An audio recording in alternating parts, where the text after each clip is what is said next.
성인 30대의 6명 중에 1명이 당뇨 환자래요.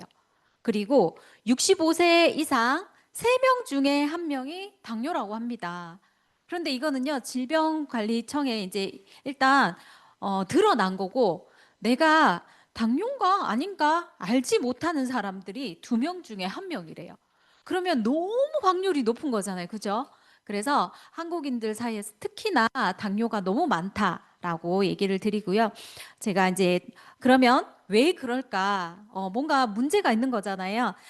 그걸 한번 살펴보도록 하겠습니다. 우리 다들 식사하고 오셨죠? 좀 전에 우리 또 간식도 많이 드셨는데요. 우리가 이제 식사를 하고 한 15분 후부터 혈당이 상승하기 시작합니다. 그래서 60분 정도가 되면은 최고의 혈당으로 가고 이제 75분 정도에는 혈당이 하강하기 시작하면서 이제 한 2시간 식사 후 2시간 정도 되면은 이제 정상 공복 혈당과 비슷하게 떨어지게 되는데요. 15분 정도 후에 혈당이 오르니까 밥 빨리빨리 먹는 사람들 막 10분 만에 먹고 5분 만에 먹죠. 그러면 2그릇을 먹어도 지금 혈당 상승이 안 했고 뇌에 혈당이 도착을 안 해서 어떻게 되냐면 나 아직도 배고프다라고 느껴요. 그런데 밥을 천천히 꼭꼭 씹어서 2숟갈을 먹더라도 15분 만에 천천히 드신다면은 나 뭐 포만감이 오는 거예요. 지금 다이어트 하시는 분들 있죠? 천천히가 첫 번째예요. 당이 뇌에 도착할 때까지 시간을 주셔야 됩니다. 그러면 이렇게 높아진 당을 우리가 세포 안으로 집어넣는 게 바로 인슐린이에요. 당이 막 상승하기 시작하잖아요. 그러면 이때 우리 췌장에서 인슐린이 분비가 됩니다. 그래서 당이 상승하면 췌장에 인슐린도 함께 분비가 되어서 요거를 세포 안으로 딱 넣어주게 되어 있어요. 그럼 우리가 먹은 포도당이 100이었어. 그런데 인슐린이 그러면 따라서 막 분비가 되어서 100이 나오면 이게 0이 되어서 괜찮아요. 하지만 이 포도당이 100이 들어갔는데 뒤늦게 인슐린이 너무 빠르게 먹으니까 빠르게 당이 확 상승이 되니까 따라잡질 못하고 50이 나왔어요. 그러면 50이 남겠죠, 당이. 이런 것들이 문제가 되고요.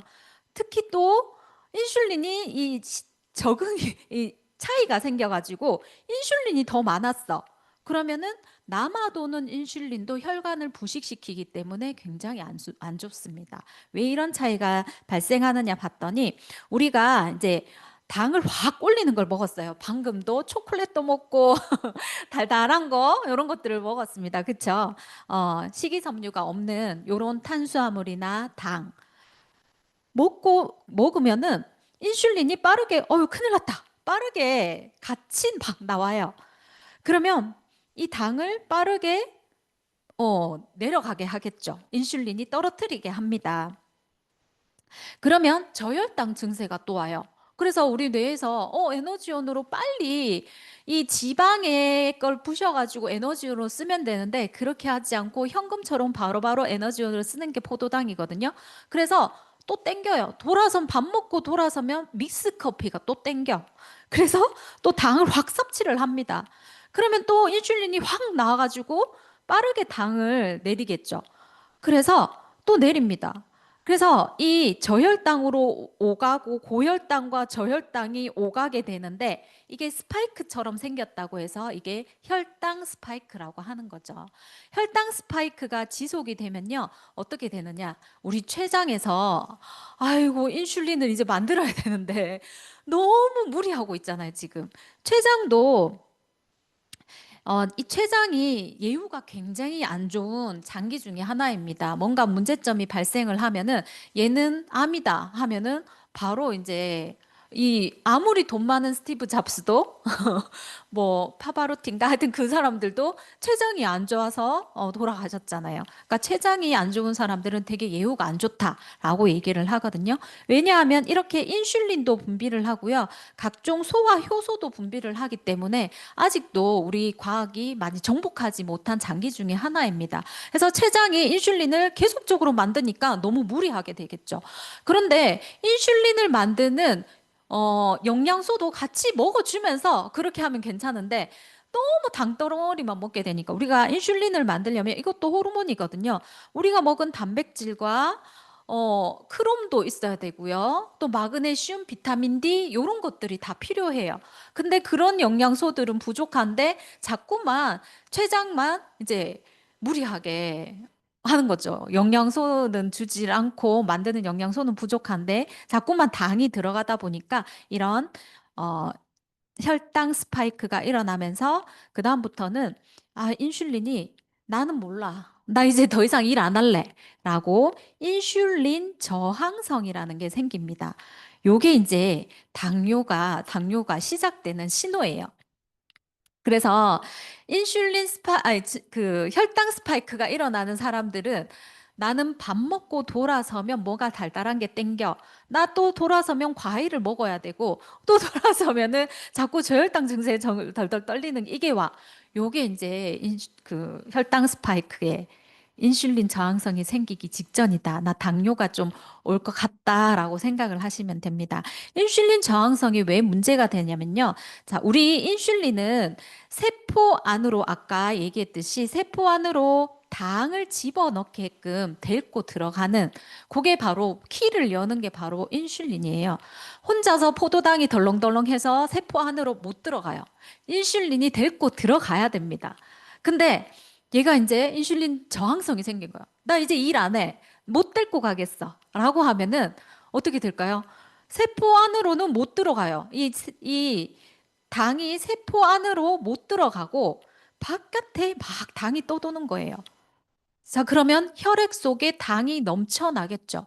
혈액 속에 당이 넘쳐나고 끈적끈적한 우리 어, 뭐죠? 조청 같은 혈액이 온몸에 돌아다니면 어떻게 될까요? 곳곳에 막히겠죠. 어디서 막힐지 모르는 시한폭탄이 내 몸에 돌아다니고 있는 거랑 똑같다고 보시면 돼요. 자, 그렇게 혈액 속에 넘쳐 흐르다가 소변으로까지 배출이 됩니다. 그래서 당이 요로 나온다고 해서 당뇨예요. 그런데 그 나오는 과정 중에서 요도나 이 방광이나 이런 쪽으로 혈당이 많이 지나가면 어떻게 될까요? 염증이 계속적으로 생기겠죠. 그리고 우리 신장에 혈관에 보면은 구멍이 뽕뽕뽕뽕 뚫려 있어가지고 여기서 당이 나갔다가 재흡수가 되고 막 이런 거 있는데 당이 계속적으로 쏟아져요.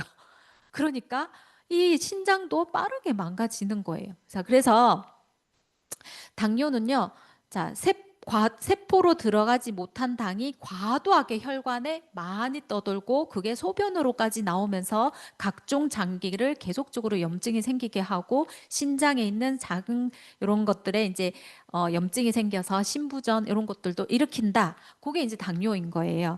자, 그래서 당뇨는 합병증이 굉장히 위험합니다. 어떻게 되냐면 당뇨 있으신 분들은 한 번씩 가서 눈 검사하고 신장도 검사하고 그런 거 아시죠? 예, 왜냐하면 우리 눈에 실핏줄 터져 보셨죠? 엄청 가느다랗잖아요. 이 가느다란 실핏줄로 끈적끈적한 조청 같은 혈액이 지나다니다가 막히는 거예요.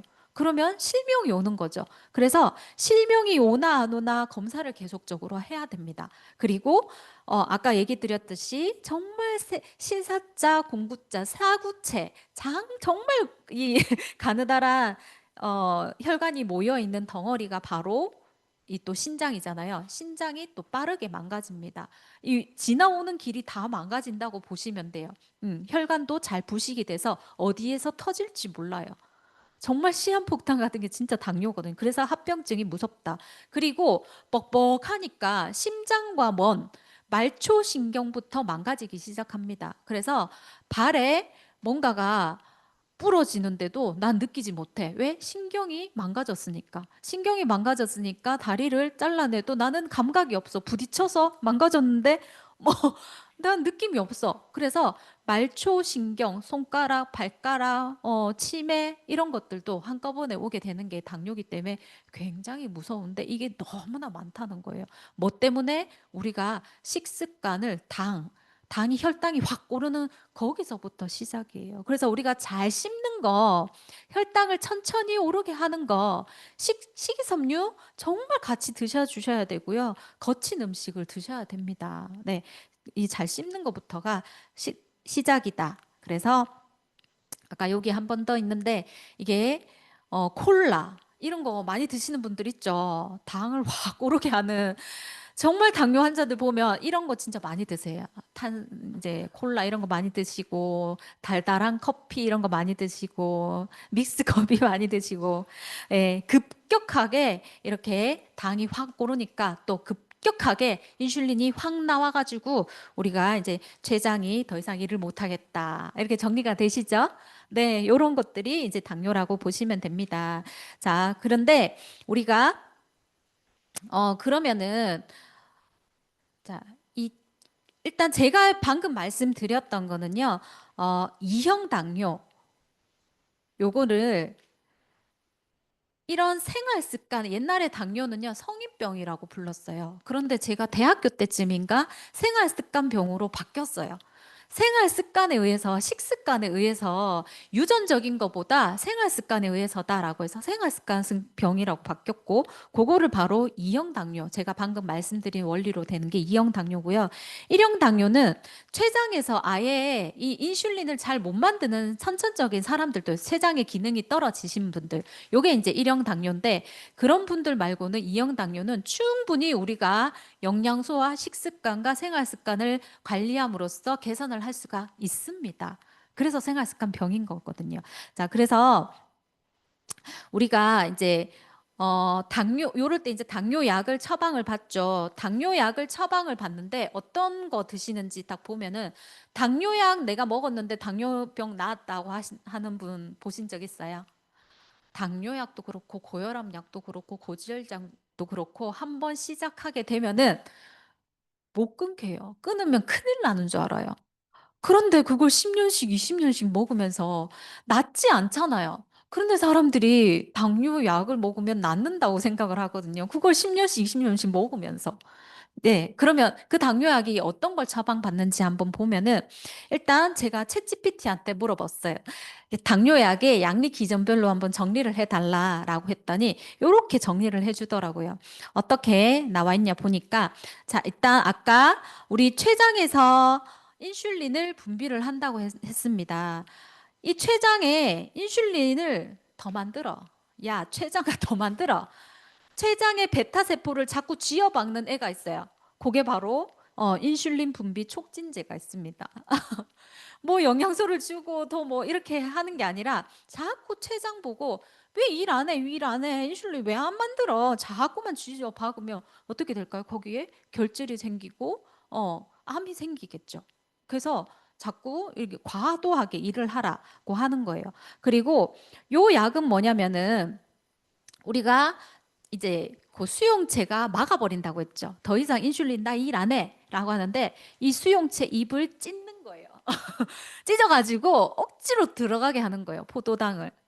이것도 어떻게 될까요? 세포가 억지로 들어가게 되니까 뭔가 문제가 생기겠죠. 어마무시한 부작용이 생깁니다. 또 어떤 게 있냐면 어, 신장에서 우리가 포도당이 이제 흘러갔다가 다시 필요한 만큼 재흡수를 하고 이런 것들이 신장에서 계속 하거든요.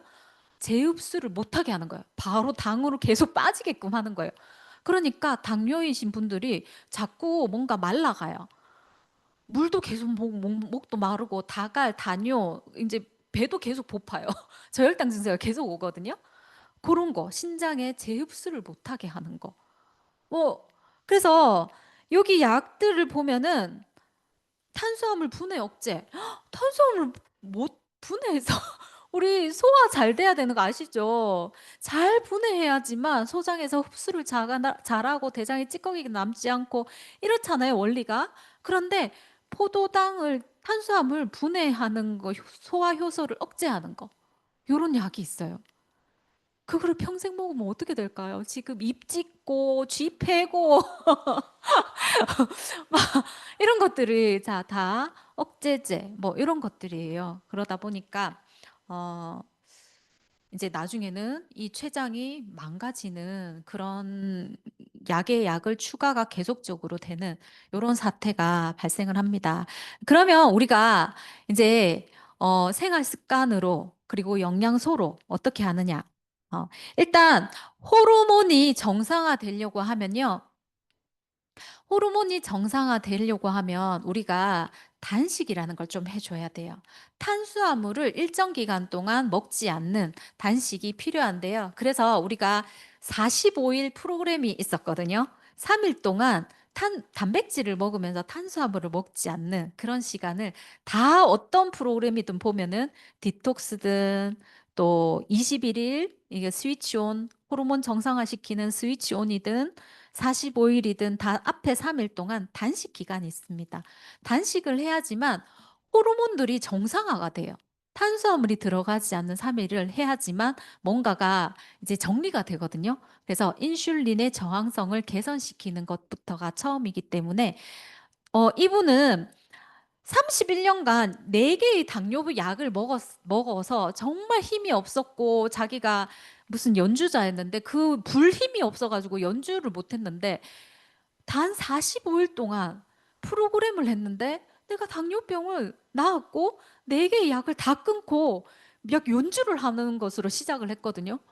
그래서 당뇨병이 있다면 저는 45일 프로그램이라고 스폰서님한테 한번 물어보시면은 단백질을 굉장히 많이 먹으면서 우리 영양소를 함께 먹는 이런 프로그램이 있습니다. 그리고 21일 우리 스위치온이라고 그것도 호르몬을 정상화시켜주는 인슐린 저항성을 개선시켜주는 그런 프로그램들이거든요. 그런 것들을 일단 하는 거를 굉장히 추천을 드립니다. 하고 나서 그리고 이 혈액이 끈끈해져 있죠. 혈액이 끈끈해서 어디서든 막힐 수도 있다고 말씀을 드렸습니다. 그래서 혈관을 관리를 해주셔야 됩니다. 오메가3 먹고요. 혈관은 단백질과 비타민 C가 굉장히 필요하죠. 그리고 이 세포가 굉장히 효율이 떨어져 있습니다. 대사를 잘 못하게끔 되어 있어요. 세포의 효율을 높여주는 코큐텐 그리고 비타민 B 플러스 이런 것들이 또 필요하겠죠. 그리고 강력한 항산화제, 산화가 계속 잘 되거든요. 그렇기 때문에 강력한 항산화제. 저는 이렇게 말씀드리면 먹을 거 너무 많다라고 말씀을 하세요. 그래서 우리 굿모닝 단백질에 유산균 섞어 먹는 거 아시죠? 굿모닝하고 멘즈팩 이런 것들이 멘즈팩에 다 들어있어요. 그래서 멘즈팩과 함께 코큐텐이나 요 정도 같이 드시면 좋다. 그런데 정말 중요한 거는 당이 천천히 오르도록 하는 것이다. 당이 천천히 오르도록 하는 게 바로 식이섬유거든요. 그래서 화이버비츠나 또 글리코다운이 요게 저희가 당뇨병의 기능성으로 나온 제품입니다. 요것도 식이섬유 중에서 바나바잎 추출물이 들어있어요. 얘가 이제 천천히 식후에 혈당이 천천히 흐르게끔 하는 요런 이제 특허가 있는 성분이거든요. 요거는 영상으로 한번 또 보도록 할게요. 중간에 영상이 뭐 어쨌든 다 끝나가니까 영상으로 같이 한번 보도록 할게요.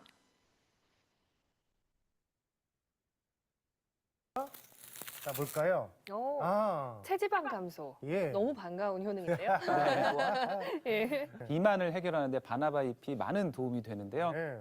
바나바잎 추출물의 흥미로운 특징 중에 하나는 네. 혈당 수준을 낮춤과 동시에 체중 감소까지 촉진시킨다는 것인데요. 네네. 한 연구에 따르면 쥐에게 9주 동안 고지방식이와 코르솔산을 섞여서 먹였더니 포도당, 인슐린, 중성지방의 수치를 각각 감소시킨 결과가 있었고요. 네. 또 고지방식이만 한 쥐 그룹에 비해서 코르솔산을 함께 먹인 쥐 그룹은 체중이 10% 정도 덜 나가게 되고 내장지방, 피하지방은 15% 정도 덜 생긴 결과가 확인이 됐었는데요. 네. 예. 또 한 가지 주목할 점이 이 코르솔산을 섭취한 쥐의 지방간 수치인데 고지방식이와 코르솔산을 함께 먹인 쥐 그룹은 지방간 수치가 무려 35% 정도나 적은 것으로 나타난 결과가 있습니다. 예. 우리 더불어서 이 바나바잎은 식이섬유 함량이 13.76%로 굉장히 많이 함유가 되어 있는데요. 예. 식이섬유는 잘 알고 계신 것처럼 칼로리는 없으면서 이 포만감을 주기 때문에 다이어트에 효과적이니까 예. 대사증후군의 적인 비만을 예방하고 관리하는 데도 도움이 됩니다. 바나바이프는 정말 대사증후군을 관리하는 데 최적화된 식품 같은데요. 네. 또 어떤 성분이 대사증후군을 예방하게 해주나요? 네, 일단 바나바이펜은 글리코사이드, 타닌, 아미노산, 칼슘, 칼륨, 마그네슘 등 굉장히 많은 이런 활성 대사산물들이 함유가 되어 있는데요. 네. 이런 성분들은 콜레스테롤과 담즙산을 흡착시켜서 대소변으로 배설하도록 촉진하는 작용을 하고요. 네. 이 때문에 대사증후군을 유발하는 동맥경화, 고혈압, 고지혈증을 예방하는 데 효과적입니다. 네. 또 바나바이프에 함유된 피토스테롤이라는 성분은 나쁜 콜레스테롤과 중성지방의 수치를 낮출 뿐만 아니라 인슐린에 대한 세포 민감성을 향상시켜줘서 인슐린이 재기능을 할 수 있도록 도와주는 역할까지 합니다. 그래서 대사증후군은 물론 당뇨까지 예방, 관리하는 데 도움이 됩니다. 요게 참 요게 기특하고 요게 아주 신비스럽네 요게. 네. 저렇게 기특하고 신비스러운 바나바이프와 함께 뉴트라이트만의 또 비타민 B군이 가득 들어있어서 대사를 도와주는 성분까지 들어있는 게 바로 글리코다운이니까 나는 집안 내력 중에도 위험하다라면 미리미리 챙겨 드시면 좋을 것 같습니다. 그리고 영양적으로는 이렇게 이제 말씀드릴 수가 있을 것 같고요. 생활 습관 중에서는 어떤 게 도움이 될까요? 천천히 씹는 것부터가 당뇨의 치료의 시작이에요. 천천히 이 아밀라제와 함께 씹어주면서 혈당을 천천히 오르게 하는 거, 이게 너무나 중요하고요. 또 우리가 근육을 많이 만들어야 됩니다. 왜냐하면 우리가 먹은 포도당을 이 췌장의 이제 그 알파 세포에서는 이 글리코겐이라는 걸로 저장을 해놔요. 그래서 필요할 때 간이나 근육에 저장을 해놨다가 다시 또 부셔와가지고 쓰게끔 하거든요. 그래서 포도당을 좀 저장을 잘 해놓게끔 근육이 많으면 좋겠죠. 그래서 우리 당뇨 환자들한테 근육 운동 함께 하라라고 얘기를 하는데요. 그 중에서도 이 허벅지 근육, 그래서 25% 라이드 당뇨 환자들한테 굉장히 좋습니다. 이 허벅지 근육에서는요, 또 한 30가지의 좋은 호르몬이 많이 나오거든요. 그래서 근육 운동과 함께 그 운동하는데 영양소가 없으면 노동이거든요. 이 황산화제 영양소와 함께 챙기면서 당뇨 관리를 잘 하셨으면 좋겠습니다. 네, 이상입니다.